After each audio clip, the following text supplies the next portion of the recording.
கோவை முன்னாள் முதல்வர் கருணாநிதி பிறந்த நாளை ஒட்டி கடந்த 2022ஆம் ஆண்டு அன்று அமைச்சராக இருந்த செந்தில் பாலாஜியால் வழங்கப்பட்ட பட்டா எண்ணில் இருந்த பிழை திருத்தத்தை மாவட்ட நிர்வாகம் சரி செய்ய மறுப்பதாகவும், அதே வேளையில் அந்த நிலம் தங்களுக்கு சொந்தமானது என கூறி 3 பேர் தங்களை வீட்டை விட்டு வெளியேற்றுவதாகவும் கூறி தம்பதியர் கோவை மாவட்ட ஆட்சியர் அலுவலகம் முன்பாக தீக்குளிப்பு முயற்சியில் ஈடுபட்டதால் பரபரப்பு. கோவை மாவட்ட ஆட்சியர் அலுவலகத்தில் மக்கள் குறை தீர்ப்பு கூட்டம் இன்று நடைபெற்றது. அப்போது பல்வேறு பகுதிகளைச் சேர்ந்த பொதுமக்கள் குறைகள் தொடர்பாக மனுக்களை வழங்கி வந்த நிலையில், கோவை ஆலந்துறை பகுதியைச் சேர்ந்த வெங்கடாச்சலம் நாகமணி தம்பதியினர் திடீரென தங்களது கையில் இருந்த மண்ணெண்ணெயை தலைமீது ஊற்றி தீக்குளிக்க முயன்றனர். அதற்குள் அங்கு பாதுகாப்பு பணியில் ஈடுபட்டிருந்த போலீசார் அவர்களை பிடித்து தீப்பெட்டியை பறித்தனர். மேலும் அவர்கள் மீது தண்ணீரை ஊற்றி காவல்துறை வாகனத்தில் நேற்று மருத்துவமனைக்கு அழைத்து சென்றனர். முன்னதாக ஆட்சியர் அலுவலகம் முன்பாகவே கதறி அழுத தம்பதியினர் தங்களுக்கு முன்னாள் அமைச்சர் செந்தில் பாலாஜி கடந்த 2022ஆம் ஆண்டில் அமைச்சராக இருந்தபோது முன்னாள் முதல்வர் கருணாநிதி பிறந்தநாளை முன்னிட்டு அரசு இலவசமாக 1.5 சென்ட் பட்டா கொடுத்ததாகவும், அதில் பட்டா எண் பிழையாக அச்சிடிக்கப்பட்டிருந்ததால் அதை சரி செய்ய வட்டாட்சியர் அலுவலகத்தில் பலமுறை நாங்கள் புகார் மனு அளித்ததாகவும் தெரிவித்தனர்.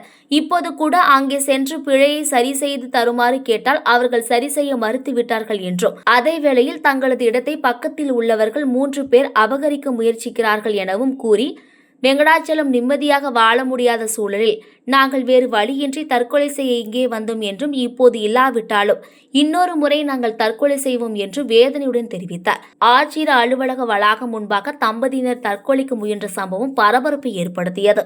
774க்கு 3க்கு பதிலா 724 போட்டாங்க. அந்த சின்ன 2 போட்டதுனால எங்களுக்கு தலையெழுத்த மாட்டாங்க.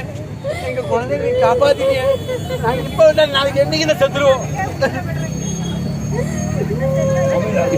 யார் அந்த பாஸ்போர்ட் போட்டாவா எடுக்கிறீங்க?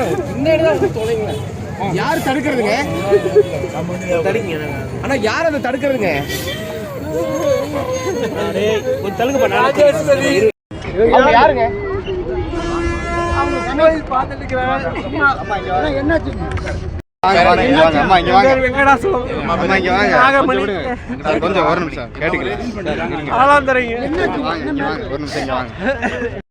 அது கவர்மெண்ட் அரசு புறமான வீடு, பழைய வீடு 40 வருஷமா இருக்கிறேங்க. வீடு விழுந்துச்சு.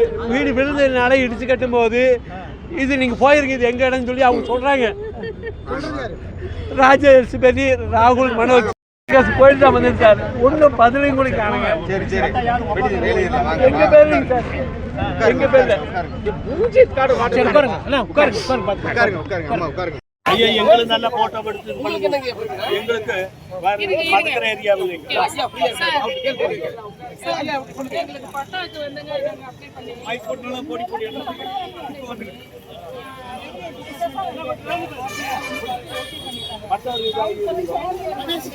பணம் கேட்டு கிடைக்க வேண்டிய 2 லட்சம்